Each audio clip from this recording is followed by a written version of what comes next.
Welcome back to Open. Our next guest is a chef, cookbook author, and the founder of Tamalito Incorporated. She joins us to shed light on how her business is championing minority representation in airport dining and many major commercial spaces. So let's welcome to the show. It is Chef Grace Ramirez. Chef Ramirez, nice to have you with us. Good morning. Thank you for having me. I'm so sorry that you're not here because I'm getting a little hungry, and who I else would I know. want to have here? Listen, let's just talk to me about some of the things you've done. Talk to me about your kind of interest in being a chef, how you became a chef, and then, of course, your passion for being a chef. Well, first of all, yeah, I'm sorry I couldn't be there because I love heading to the Bronx. During 7 years, I was one of the leads with World Central Kitchen, an amazing organization led by Chef Jose Andres, and I was always in the Bronx, and during the pandemic, which is 5 years ago, can you believe that?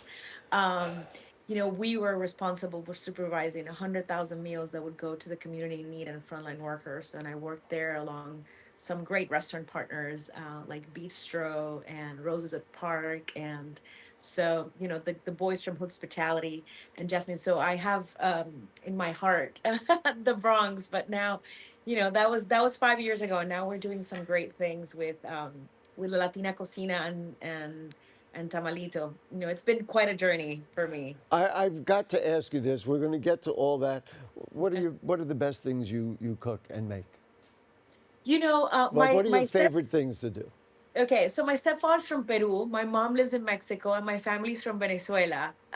So, we have tacos, we have arepas, and we have ceviches. So it's I'm very passionate about Latin food because that's where, in general, because you have such a broad understanding. And I'm a New Yorker. I've been here 21 years, so it's been good to be able to be a champion for Latin food and culture in general. The pictures there, it's not fair. I'm going to have to, we'll have to figure that out in the future. Talk to me about Tamalito Incorporated. What is that, and what is the point of view of it, and why are you so proud of it? I think we've evolved. I mean, Chef Grace Ramírez, myself, I've evolved. From going. I used to be in TV production. I used to work with Chef Bobby Flay, directing his shows, and then I became a chef myself. And for me, it's been about representation. It was, I wouldn't see chefs like myself on TV, and it's still very hard to see people like myself being represented in different spaces. So I've fought really hard for that. It has not been easy. But we now have a partnership with Aramark where we're in 85 universities across the country with more culturally appropriate and healthier foods in universities. So that's with La Latina Cocina. And now, I'm an ACDBE partner at JFK Terminal 4. That is very exciting. But it's just, and I'm very grateful about that. And, I'm grateful about, HSM host for including me. And, some like Congressman Meeks has been fighting really hard to have more of us represented in that space, and the borough president of Queens. But it's just a little step forward. I'm here to fight for more representation, like storefronts. Where are we? Because I don't know many people know this, but Latinos, I think we're being it's a tough era for now, especially for Venezuelans these days. And but whether we like it or not, we're the fifth largest economy, and we're 20% of the close to 20% of the US population. And it seems that a lot of people don't like it, but it's about time some get the memo. Of, of course. You bring up an interesting point to me, and that is the notion of authenticity. What you are putting out, it sounds like, is being authentic, so that if you're going to eat all different types of food, Venezuelan, Peruvian, whatever it is, that it be authentic. How does the general public know that something is authentic, or, well, they kind of just copied a recipe and it doesn't quite have, what it should take? How can the regular food consumer understand when they're getting the right thing and something that is authentic? That's a great question because it's hard, right? We live in the United States, and I think that crossing the border, right, means like, for example, some people are like, oh, flour tortillas are not authentic. It's only corn tortillas. Well, that's not necessarily true these days because there is a border that has crossed, and for example, you have a lot of places in Mexico where they eat flour tortillas, and that's authentic to them. And spaces like universities and airports, you're making it's hard to scale food, right? Like, for example, mole, it's hard to make an authentic mole um like my friend's grandmother taught me, and have it in an airport space, right? So you need to adapt, but I think there's space for all of us. And it's like you're saying, burritos are but they're huge in California. They're authentic to California. Not necessarily are they authentic in Mexico, but it's a hard question to answer.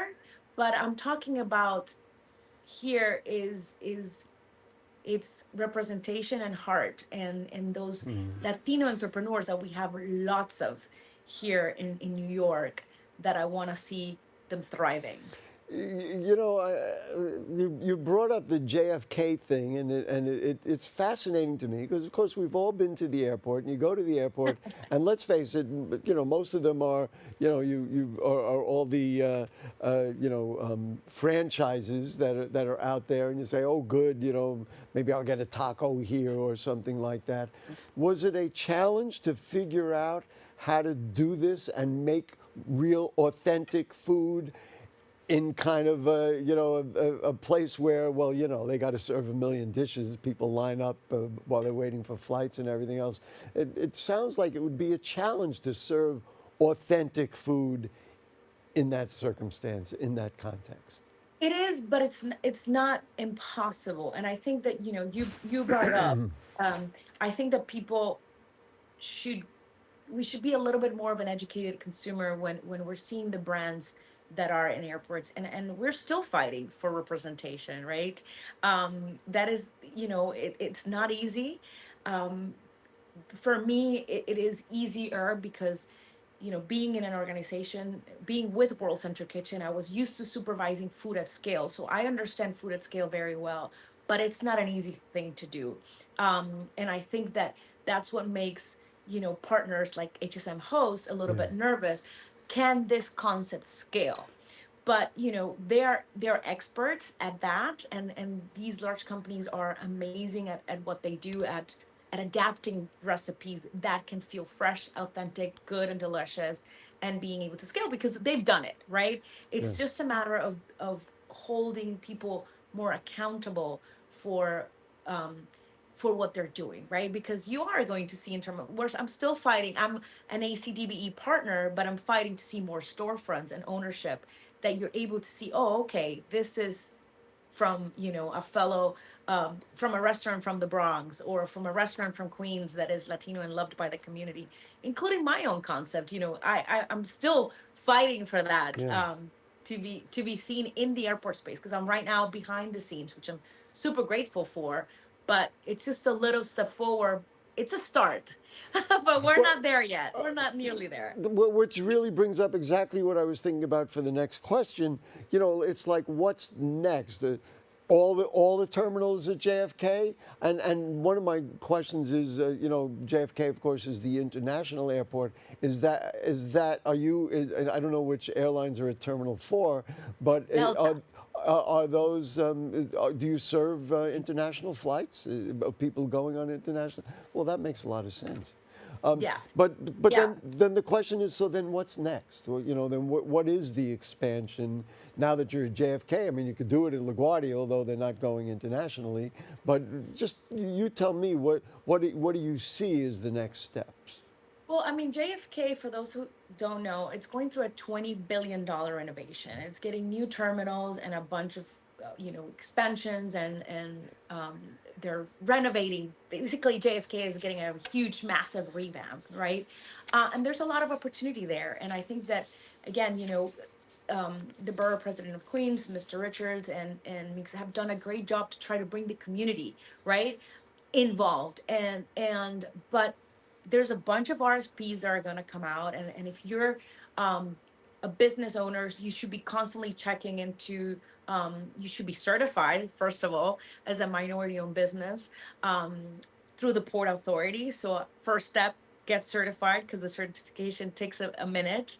Um, and then see the opportunities that are out there. And for me, the next step is literally I'm going to DC, and I'm holding a lot of people accountable. I have to be ready to have very uncomfortable conversations, and I'm very scared to sometimes lose the deal, but we need to call things like they are. And in this specific moment in time, specifically for Latinos who are with everything that is happening, it's very important that that people speak up to what's happening, and just make sure we're there. And you know, to me, almost the bottom line of this all is to maintain the identity of who you are and what your culture is, and of course, food is directly intertwined with that. All right, so just contact info. What's the final message to people who are watching? How can they get in touch with you? How can they participate? How can they know more? So I'm at Chef Grace Ramirez, and I'm encouraging, to people from our community to speak up, and please get informed. Make sure you go into the Port Authority. Make sure you really see all the opportunities that are out there as you minority-owned business owners, and talk to your assembly men or women, and make sure civic participation is key, because that's the only way we're able to have our voices heard, and more representation across the board.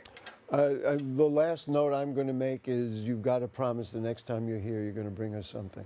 Because I saw Absolutely, all it'll that be food. my I pleasure. saw all that food, and I said, you know what? I'm going to end the show and get out and get something to eat. Chef, It'll be my pleasure. Chef, thank you so much for your time. Thank you Thank for you. your passion, especially for all peoples of the Bronx and of the world. And you have a cookbook, right?